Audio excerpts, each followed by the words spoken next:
Olá meus amigos, vamos ver agora a queda livre no canal Física Sem Estresse. Eu sou o professor Arthur Winston e vamos falar sobre isso. A queda livre, pessoal, é um movimento que acontece com corpos que são largados de uma certa altura, tá certo? Nessa situação, a única força que atua no corpo é a força gravitacional, provocando nesse corpo uma aceleração gravitacional cujo módulo é aproximadamente 10 metros por segundo ao quadrado. Isso quer dizer o quê? Isso quer me dizer que a cada segundo que passa, o corpo tem sua velocidade aumentada em 10 metros por segundo, certo? Então no primeiro segundo ele estava no repouso, após um segundo vai para 10 metros por segundo, após 2 segundos vai para 20 metros por segundo, após 3 segundos vai para 30 metros por segundo. Isso é o que significa uma aceleração de 10 metros por segundo ao quadrado. O nosso estudo de queda livre vai acontecer desprezando a resistência do ar. Tá? Quando eu desprezo a resistência do ar, eu posso observar que a massa do corpo não influencia no estudo da queda livre. É importante eu fazer essa aproximação porque veja aqui, ó, eu tenho aqui esse primeiro tubo aqui, esse tubo aqui, e vejo que eu largo uma pedra e uma pluma. A pluma cai lentamente, enquanto que a pedra cai mais rápido, porque tem ar. Se eu conseguir tirar o ar e deixar uma situação como essa aqui, tá? Eu vou ter quase que um vácuo, né? Então no vácuo, a pluma não vai encontrar dificuldade para descer, tá? Então a pedra e a pluma vão descer na mesma velocidade, no mesmo instante vão tocar o solo, tá, ok? Então a gente faz essa aproximação de desprezar a resistência do ar para ajudar nossas contas, ajudar nosso cálculo, tá certo? E no caso real, é bem aproximado com os dados encontrados, desprezando a resistência do ar, tá certo? Vejam bem aqui, ó, a queda livre é um movimento uniformemente acelerado, tá? Ou seja, a sua aceleração é constante e igual a 10 metros por segundo, tá? Como é isso? Eu tenho um objeto aqui, eu vou largar de uma certa altura H, essa altura aqui é H, tá? Quando eu largo o objeto, observe que o V inicial vale 0, eu larguei ele, tá ok? Mas a aceleração provoca nele uma mudança muito grande na velocidade, de forma que a velocidade quando chega aqui, ela chega bem diferente de 0, tá certo? Então vamos lá, as equações usadas na queda livre. Na queda livre, pessoal, é um movimento uniformemente variado, ou seja, as mesmas equações que eu usei no Move, eu vou usar também na queda livre, tá?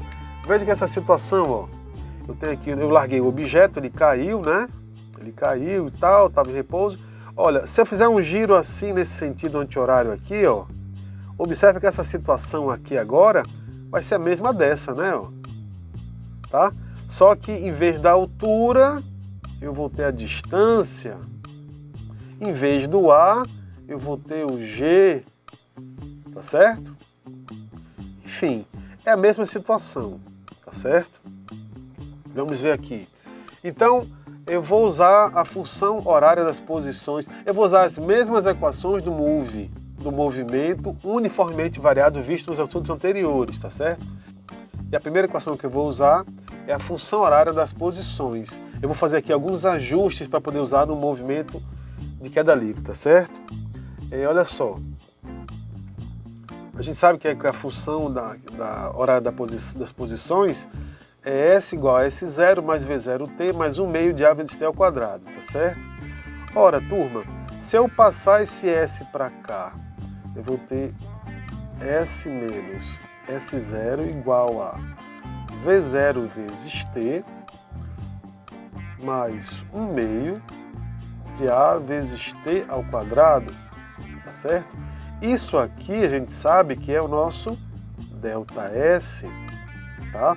Então eu vou ter que ΔS é igual a V0 vezes T mais 1 meio de A vezes T ao quadrado, tá certo? Agora a gente sabe que o nosso ΔS, que é a distância, vai ser o H. A gente sabe que o nosso V0 vai valer 0. E o nosso A, nossa aceleração, vai ser a gravitacional e ela vale 10, tá? Então, dessa forma aqui, ó, eu vou ter...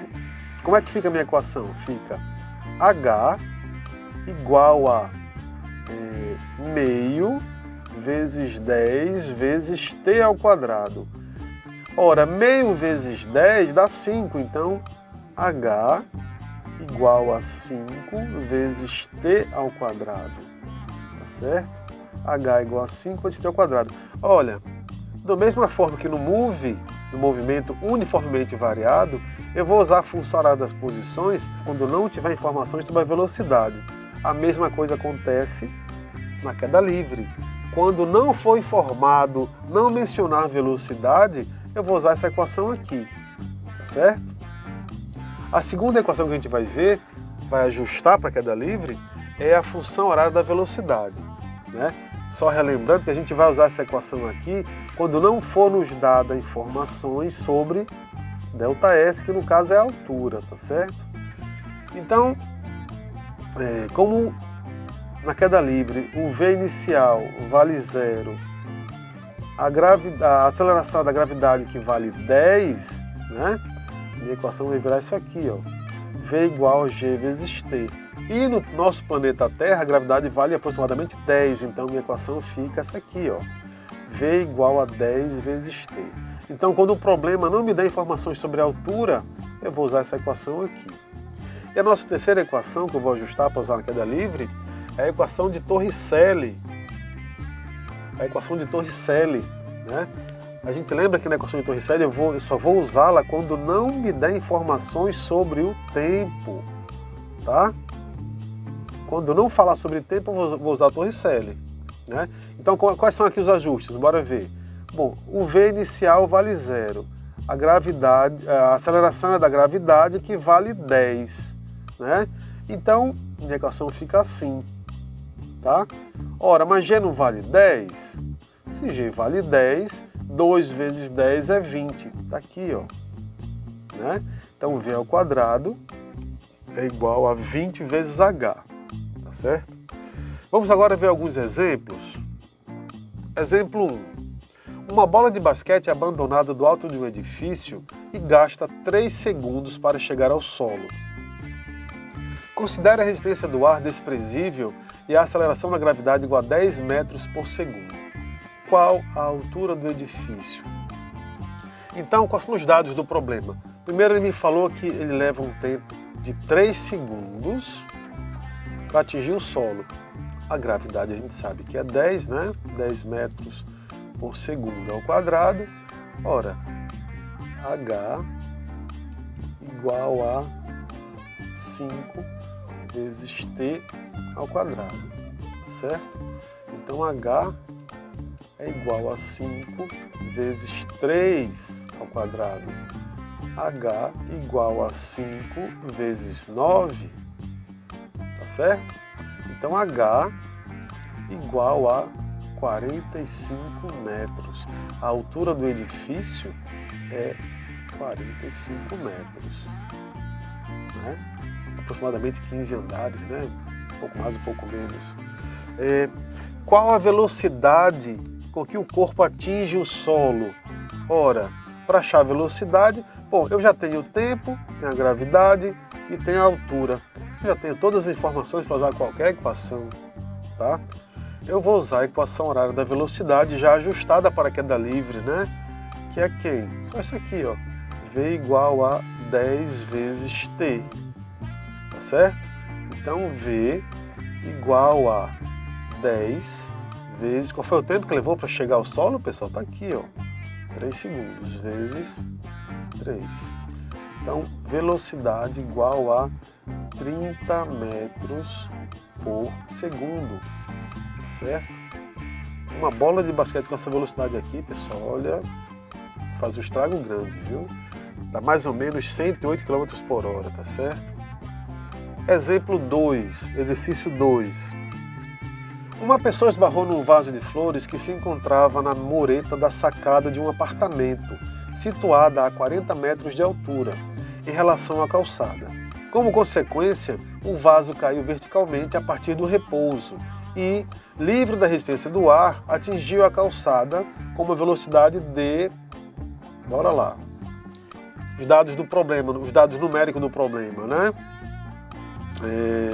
Fala que a altura que eu chamo de H é 40 metros, tá certo? A gravidade vale 9,8 metros por segundo ao quadrado. E quer saber a velocidade, né? Ora, não me deu tempo, deu? Não me deu tempo. Então vou usar a Torricelli, que é V ao quadrado igual a 20 vezes H. Tá certo? Então V ao quadrado igual a 20 vezes 40. V ao quadrado igual a 800. Então fica V igual a raiz quadrada de 800. Você pode ver na sua calculadora quanto é, tá certo? 28,28 metros por segundo, tá ok, pessoal? Então essa tá aqui, aproximadamente, né? Letra A, certo? Exemplo 3, exercício 3. Para fazer uma estimativa da profundidade de um poço, alguém larga uma pedra e conta o tempo que ela leva para atingir a água. Foi anotado um tempo t igual a 3 segundos. Desprezando a resistência do ar e adotando g igual a 10 metros por segundo ao quadrado, determine a que profundidade encontra-se a superfície da água desse poço. Ok. Quais são os dados numéricos desse problema? Bom, ele me dá aqui o tempo aqui, ó, o tempo t igual a 3 segundos. Fala que a aceleração da gravidade vale 10 metros por segundo ao quadrado. Então, qual vai ser a altura h que a pedra vai percorrer até atingir aqui a água?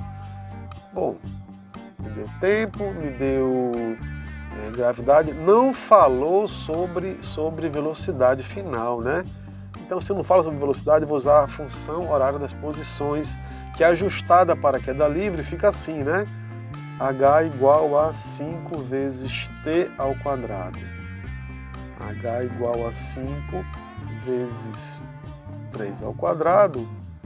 H igual a 5 vezes 9. Dessa forma, eu vou ter que H igual a 45 metros. Essa é a profundidade do poço. 45 metros, tá ok? Então eu peço que vocês dêem um joinha no vídeo, né? E assim o YouTube vai entender que esse vídeo pode ajudar outras pessoas também, tá? Até a próxima e fiquem com Deus.